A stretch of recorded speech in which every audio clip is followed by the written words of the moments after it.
Now you all know that bit in the movie where the action hero's got his hands in the guts of the bomb. There's only 10 seconds left on the clock, and a red wire and a blue wire. But which one's he going to cut? Which one? The blue wire! Red, blue. They do. You do really know, don't you? I think so.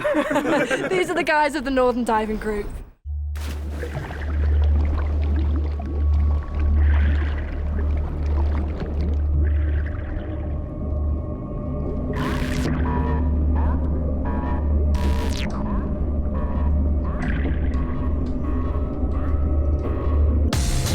The Northern Diving Group has gained a lot of attention recently because one of their leading divers, Lee Duffy, has won the Sun Military Award for Best Sailor or Marine, hasn't he? The great thing about the Northern Diving Group and the diving branch as a whole is he wakes up in the morning, he comes to work, he says goodbye to his wife and kids. He could be defusing a bomb, he could be doing search and rescue, or he could be diving on a nuclear submarine doing engineering. That's why Lee Duffy won, because he does all this stuff and he's great. So is it true that quite a lot of what goes on at the Northern Diving Group is kind of below the radar, really? It's not well known what the diving branch is about or what we do. People see us very rarely on mine hunters. If their ship breaks down, they might see us then. What they don't see is the search and rescue work, the bomb disposal work. So we're quite well known about probably in the public eye, but the Navy as a whole, we probably are slightly under the radar. So from what you've said, an awful lot goes on within the Northern Diving Group, so I guess no 2 days are the same, are they? Look up, skin. That's right. One of my guys was talking the other day about a week they'd had in the Northern Diving Group. They went out and had to get rid of a large German mine that had been caught in a fishing net. They then had to drive down south for another job, which was another bomb disposal task. Then there was a submarine that had to be do some engineering work, so they're on flights to Bahrain, and that was all within 1 week. One of my guys is training at the moment to join another Navy diver bomb disposal team that's going out to Herrick to support the Army and the Marines out there for any sort of bomb disposal duties they require. Having spoken to Jason, I know that PO diver Jay Gardner is about to head out to Afghanistan. So Jay, how are the preparations going? Yeah, they're going really well. I'm doing my training with the Army, the 3-3 EOD regiment based down in Wimbish, and it's a quite extensive, thorough package. And how are you feeling about going out to Afghanistan?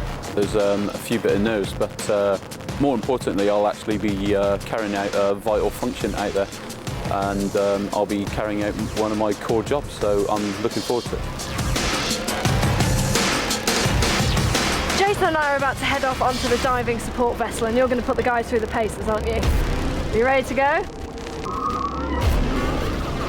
come on! So what's going on? What's next? What we're going to do to start with is diver drills. One of our guys is going to do the emergency drills, firstly on himself, which is what you do if you start feeling things aren't going well on the dive, just to sort of calm yourself down and make sure the kit's working. And secondly, he's going to do a rescue drill on the other diver. What are the main things that the guys have learned from that exercise? For us, I get to see one of my newest, youngest divers in the water, so I can see that I'm happy. My warrant officer again, he as my senior diver, he constantly assesses the guys. So today I know that I can trust him in the water. I'd be happy to put young diver Ruckin in on any task now. Okay, so it's back to dry land for hot showers all round then? Hope so. Yeah. Jason, we've certainly seen a really good slice of life here down at the Northern Diving School. We've had a great day. So if anyone's watching and thinks, yeah, I wouldn't mind a slice of the action myself, what do they have to do to get involved? Well, we're desperately after fit, motivated young guys that've got something about them. So am I. You see, I have so much in common with the Northern Diving Group. No, seriously. It's very easy for them to do. If they like the idea of it, go and see their divisional officer and request for a branch transfer. Aptitudes can be arranged at the Defence Diving School. If they want more information, there's the MOD website, the Royal Navy website, but also Defence Diving School, Fleet Diving Squadron, Northern Diving Group, Southern Diving Group. We're in the dockyards. Come in, speak to us. The guys will happily talk to them about the diving branch. Cool, so just go in, have a little look, have a chat, and you could be here too.